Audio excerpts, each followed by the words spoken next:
અમદાવાદની કે જ્યાં કાર્યભાર સંભાળતા જ એક્શન મોડમાં એમસીના હોદ્દેદારો આવ્યા છે। તંત્ર દ્વારા ચાલતા પ્રોજેક્ટની સ્થળ પર પહોંચી અને સમીક્ષા કરવામાં આવી। વસ્ત્રાલમાં ખારીકટ કેનાલ ડેવલપમેન્ટ પ્રોજેક્ટની મુલાકાત લેવામાં આવી।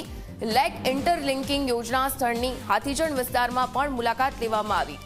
તો શહેરમાં જે રીતે મેયર, ડેપ્યુટી મેયર, સ્ટેન્ડિંગ કમિટીના ચેરમેન સહિતના નેતાઓ હાજર રહ્યા। કોર્પોરેશનના અધિકારી પણ સમીક્ષા મુલાકાતમાં હાજર રહ્યા। પૂર્વ ઝોનના તમામ વિભાગીય અધિકારીઓ સાથે બેઠકનું આયોજન કરવામાં આવ્યું। ખારીકટનો મહત્વાકાંક્ષી પ્રોજેક્ટ ટૂંક સમયમાં પૂર્ણ થશે તેવું પણ મેયર દ્વારા નિવેદન આપવામાં આવ્યું છે।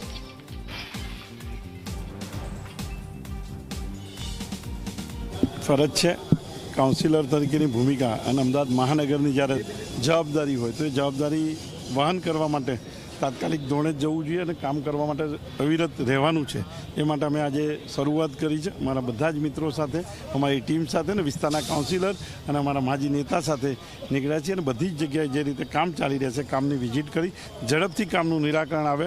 આ ખારીકટ કેનાલનો આપણો જે પ્રશ્ન હતો 102 વર્ષથી વધારે જૂની કેનાલ જે રીતે કામ આપણે પૂર્ણ કર્યું છે, ખાલી 45 મીટરના કામ માટે બાકી હતું એ કામ પાણી વહેતું કરવાના કારણે આપણે બંધ રાખ્યું હતું। હવે પાણી બંધ થયું છે અને આવનાર 10 દિવસની અંદર 15મી જૂન પહેલાં આપણે આ કામ પૂર્ણ થઈ જાય એ દિશામાં આગળ વધી રહ્યા છીએ।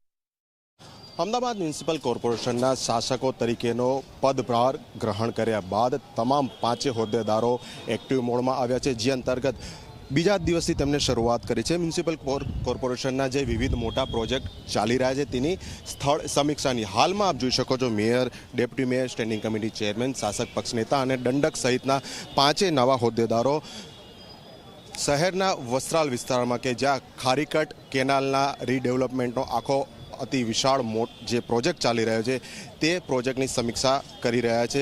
આ એ જ પ્રોજેક્ટ છે કે જ્યારે સ્ટેન્ડિંગ કમિટી ચેરમેન તરીકે ખુદ હિતેશ બારોટ હતા અને તેમના જ કાર્યકાળમાં આ પ્રોજેક્ટની મંજૂરી રાજ્ય સરકારની મદદથી આપવામાં આવી હતી। એટલે પૂર્વની એક સમયની સૌથી કહી શકાય કે વિવાદિત એવી ખારીકટ કેનાલ કે જે ચોમાસામાં પાણી ભરાવાની સમસ્યા, ગંદકી સહિતના પ્રશ્નોને લઈને લોકોની ટીકાનું કારણ બની હતી, પરંતુ હવે આ આખી કેનાલને નવી બનાવવામાં આવી છે અને તેની ઉપર રોડ પણ બનાવી દેવામાં આવે છે। જુદા જુદા 5 પોકેટમાં 2 ફેઝ અંતર્ગત આ કામગીરી થઈ રહી છે। એટલે હોદ્દો ગ્રહણ કર્યાના બીજા દિવસથી વિવિધ મોટા પ્રોજેક્ટની સમીક્ષા શરૂ થઈ ગઈ છે। ખારીકટ કેનાલ ઉપરાંત પૂર્વ વિસ્તારમાં લેક ઇન્ટરલિંકિંગ પ્રોજેક્ટ હોય, ઝોનલ અધિકારીઓ સાથે બેઠક હોય, તે સહિતની તમામ જે બેઠકો છે તે કરવામાં આવશે અને આ સિલસિલો આગામી કેટલાક દિવસ સુધી સતત જોવા મળશે।